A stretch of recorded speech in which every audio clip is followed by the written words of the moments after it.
Hello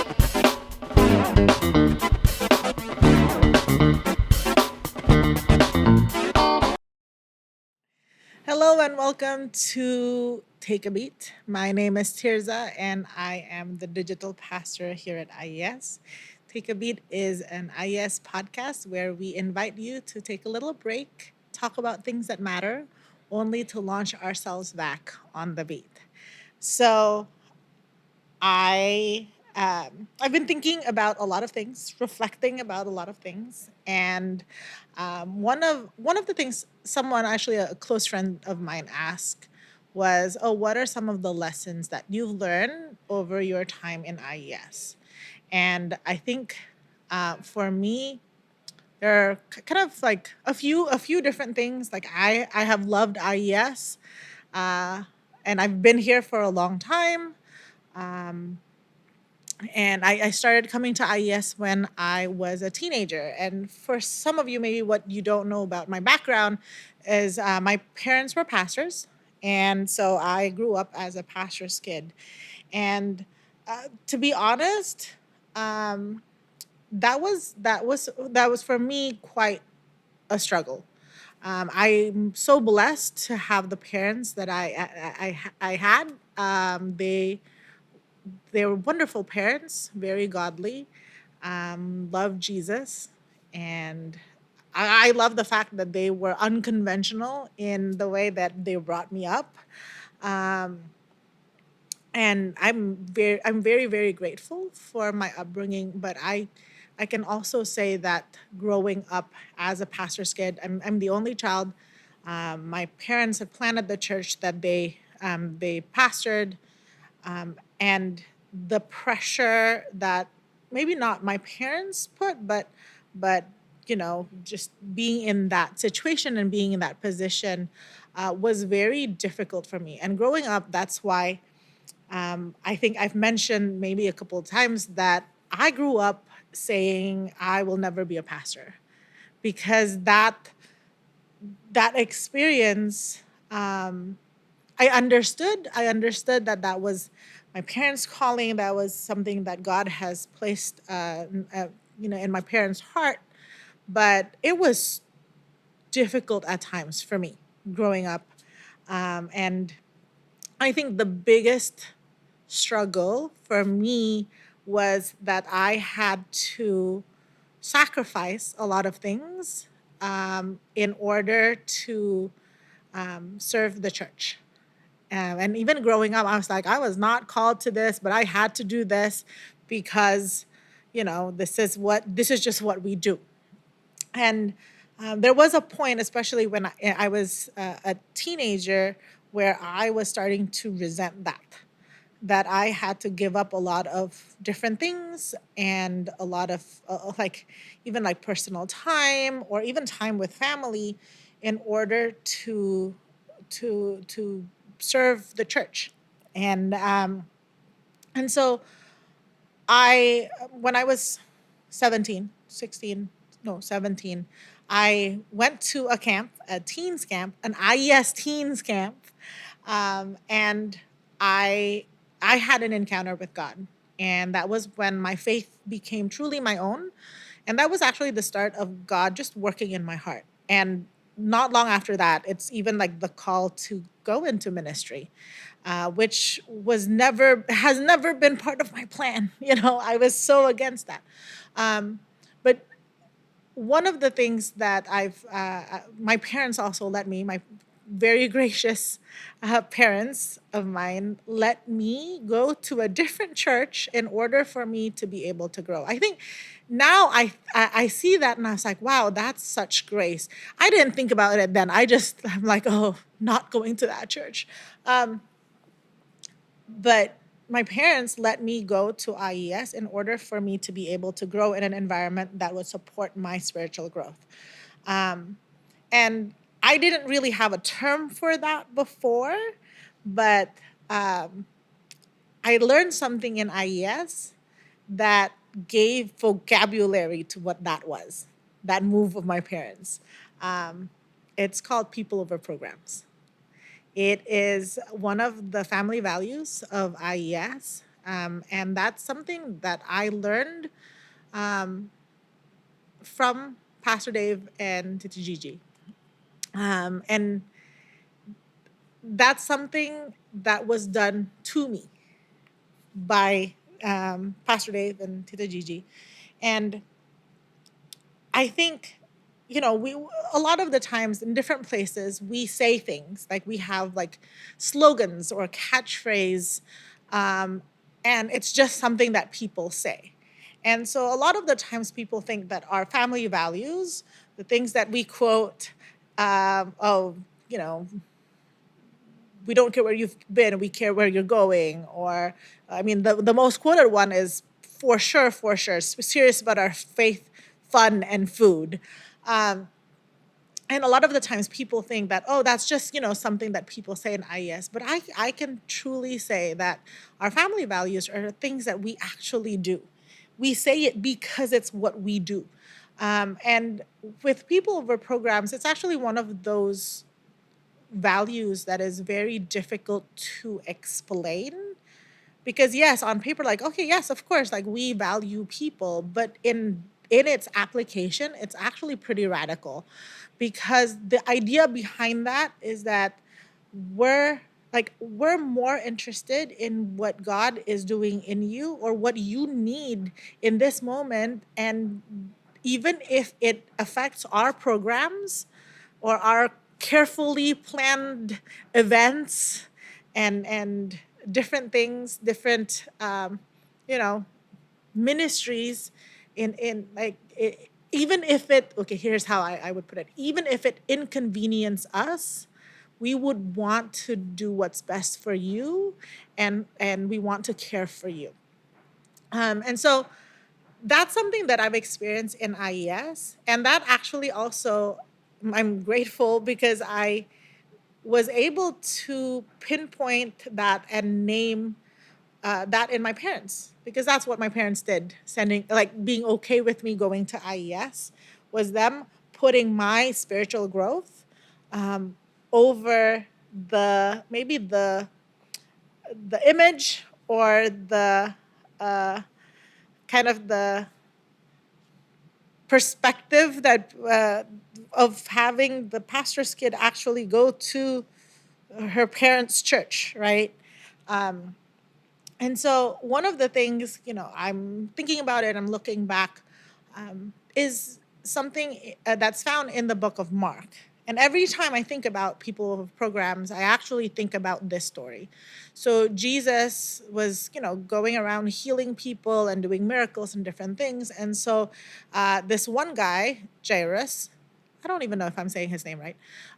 He comes up to Jesus and said, "Oh, my daughter is so sick. She's pretty much dying, and so I believe that you can heal her. So, like, if you are willing, like, heal her." And so Jesus said, "I am willing." And so Jesus went with Jairus, but it's a walk, and Jesus was there with a crowd because the crowd was always following Jesus. And then in the middle of this journey to Jairus's home to see Jairus's daughter, something happened on the way. There was a woman, and she was never named. We don't know her name. We don't know who she is. We don't know her background. But it just said that this is a woman who has dealt with an issue of blood for 12 years. And I think one of the things that because I'm so fascinated by this story, I've taken some time to look at kind of, the what that implies. And the thing is, in the Old Testament, you see that people with, like, issue of blood or hemorrhaging or things like that are considered unclean. And so unclean people, uh, others would not want to be around them, because if you touch someone who is unclean, you become unclean, and you have to go through all of the necessary purification rites in order to make yourself clean. And that's kind of that is the law. That is the law of Moses. That is something that the Israelites were taught to do, and that was one of the things that even in the time of Jesus they were still doing that, because I think if you've read in the Gospels, it also says that if people have leprosy, they have to go around like saying unclean, unclean, just so that people know unclean people are coming your way. So like shoo, right? And so I'm just thinking about this lady who has had an issue of blood of 12 years, which means it's 12 years of people not wanting to have contact with her. And it says in the Bible that she had exhausted everything to go to different doctors to get a cure, but to no avail. And then she heard that Jesus was on his way. And so she wanted to be, pretty stealthy. And then uh, she just thought, if I can only like touch the hem of his robe, I believe I will be healed.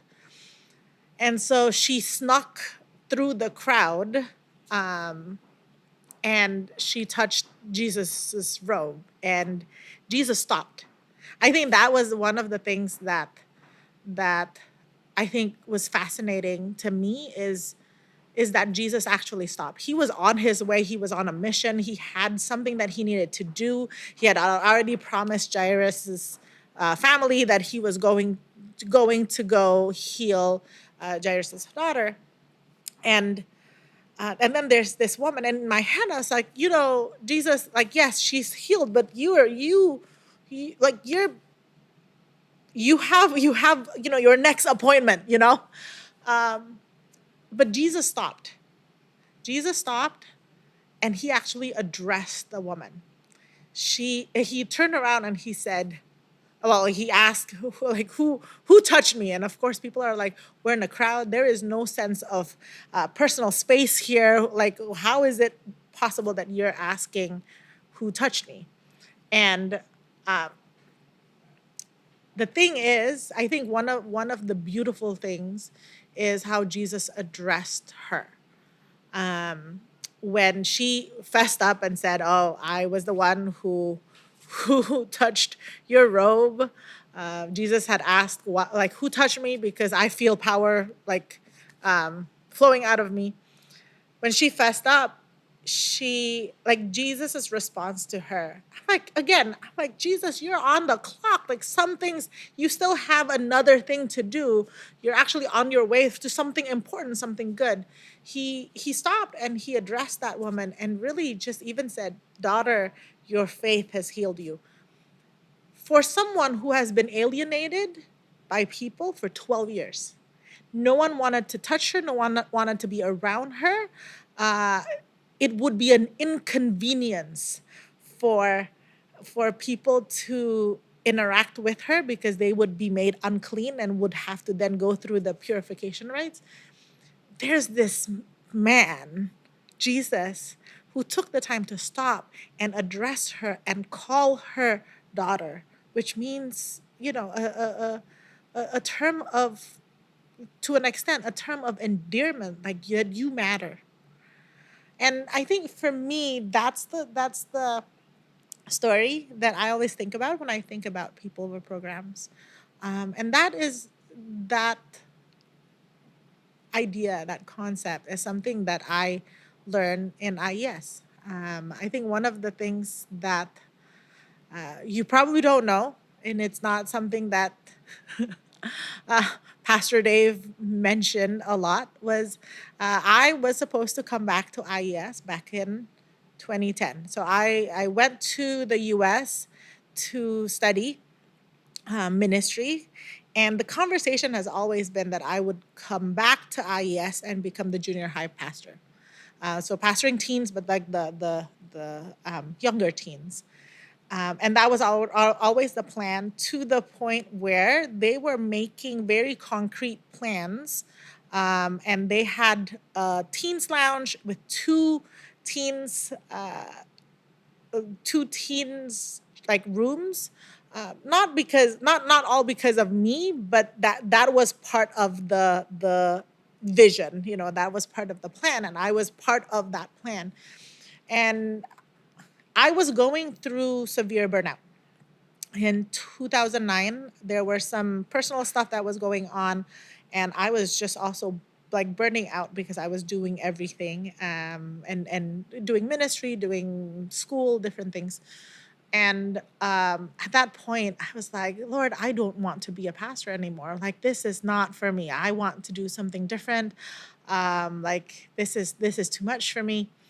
And so I sent an email to Pastor Dave, and I said, like, thank you, but I'm not coming back.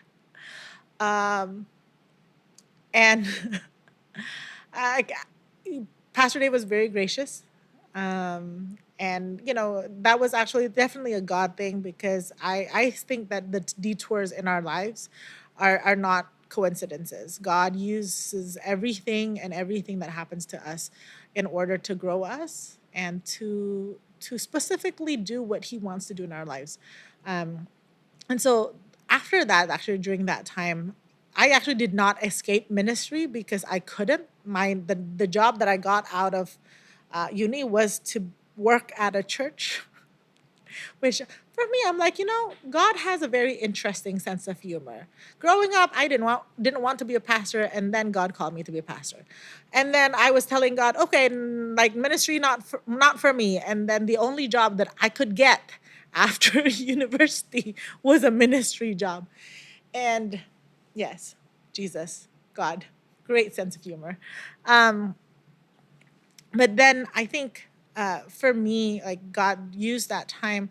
But one of the things that, like, I loved was, I would still, like, because I was in Seattle, I would see Pastor Dave and Sister Gigi whenever they go to Seattle, and they did, like, I knew they were disappointed, but they were always very supportive of me. And one of the things that the Gigi even said to me, and this is something that I keep on telling, like, teens afterwards, is whenever you're ready to come home, IES is home. And um, and then I ended up actually coming home in 2013, and IES hired me in 2014. And I think there are a lot of other things. I think another time in my life, I'm really just sharing stories with you at this point. In 2018, I was going through, I think, burnout, yes, but like pretty severe anxiety. And I remember going into the Pastor Dave's office, and I said, PD, I need help. And he had talked to the the deacons, and but also in a way that kept my privacy and my dignity, I think. And what IES did was, IES was like, okay, um, how can we, like, support you? And so I went to counseling. I actually went for 10 days in Penang, and I went to counseling, and it was like an intensive counseling. So a lot of counseling, a lot of going to hawker stalls and eating. I was alone in that city, and a lot of sleeping, actually. But one of the things that I realized, and I think this is the first time I've really shared this with anyone, but that IES didn't have to do that. PD didn't have to do that. But my well being was more important for IES and for the deacons than any programs that they have. And so that's one of the things that I learned. I learn about people over programs because that's something that have been done to me by IES, by Pastor Dave, even by my parents. And so this is me just sharing with you something that I've learned from IES, and something that I want to challenge all of you to do, that making sure that we care for people um, is more important than any carefully laid plans.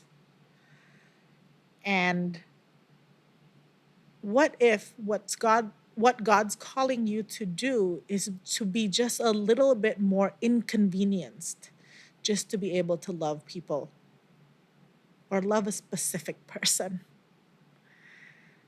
maybe that means meeting up with someone who drains you. Or maybe it means being gracious to someone who annoys you. Or maybe it's, when people disappoint you because you all had made plans, to still be gracious and welcoming, um, and asking what is best for them. How can I best love them in this moment, even if what they're doing is inconveniencing me, or maybe even disappointing me. And so, um, that's kind of my musings, and something that I've been reflecting on.